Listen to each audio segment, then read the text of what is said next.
SBDOctober 10, 2017. Leagues and governing bodies want more great stories like this. Click on one of these buttons. Already a subscriber? See if you like it. Get it all premium access. Trump continued his feud with the NFL by tweeting about the tax law this morning. President Trump today threatened to use federal tax law to penalize the NFL over players who kneel in protest during the national anthem as he sought to escalate a political fight that has resonated with his conservative base, according to Peter Baker of the NY Times. Trump said that Congress should eliminate a law that has allowed the NFL central office to avoid paying taxes as a non-profit entity. Trump this morning tweeted, "Why is the NFL getting massive tax breaks while at the same time disrespecting our anthem, flag and country change tax law?" Baker reports the tax break for the NFL has been a point of controversy for years, and other conservatives have taken up the cause in recent weeks as the president has repeatedly assailed the league over the player protests. But the idea would be more about symbolism than impact. The tax break applies only to the central office, not the teams, and the NFL voluntarily gave up the tax exemption for its league office in 2015. The league gave up its tax-exempt status because of what it called the distraction. It is not clear that it cost the league much money. While the league as a whole generates billions of dollars in revenue a year, the league office ran a deficit of $13.5 million in FY14. But the change meant the league no longer had to disclose what it paid to NFL Commissioner Roger Goodell. NewTimes.com, 1010. Using protests to fire up Base the Hill's Olivia Beavers reported Trump is fundraising off of Vice President Pence's walkout from Sunday's 49ers-Colts game, when several 49ers kneeled during the national anthem. In an email from the Trump Make America Great Again committee, Trump said, "Yesterday members of the San Francisco 49ers took a knee during our national anthem.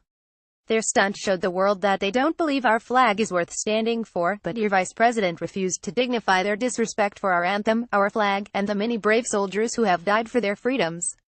Trump called for campaign donations to support the MoveTheHill.com, 109.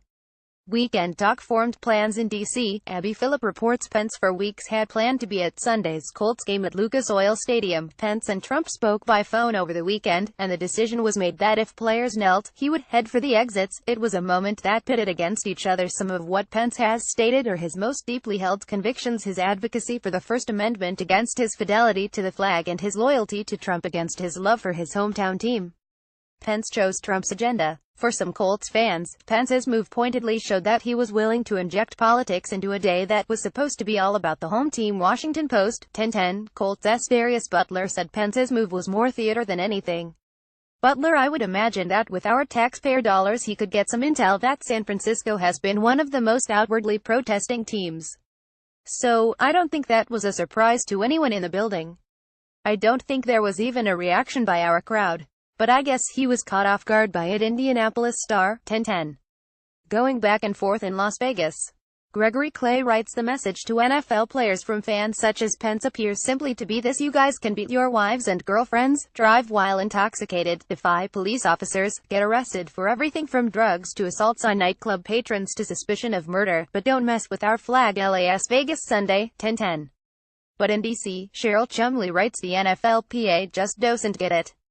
The union yesterday issued a statement supporting players who are kneeling, but Chumley writes the organization is outright rejecting fans while NFL players have been disrespecting the nation.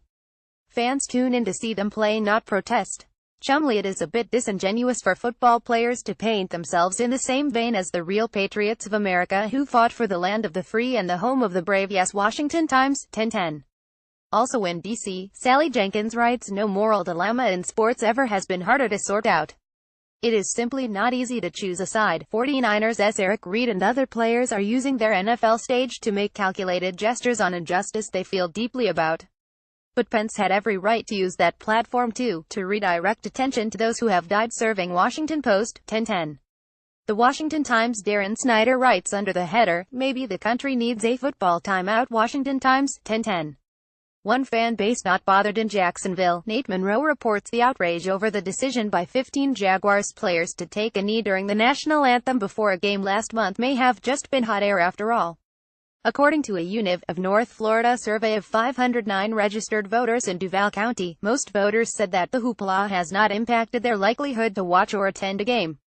Jaguars owner Shahid Khan, who issued a statement challenging Trump's controversial remarks slamming players who kneel during the anthem, has a 65% approval rating. 53% of voters said that the kneeling controversy has had no influence on their decision to attend a game, and 49.6% said the same of watching games on TV. 63% of Republican voters said that they were less likely to watch games on TV, and 57% said that they are less likely to attend a game. Democrats are not bothered, as 66% said that the controversy has had no influence. 18% actually said that they are more likely to watch and attend games now. Florida Times Union 1010. Return to top.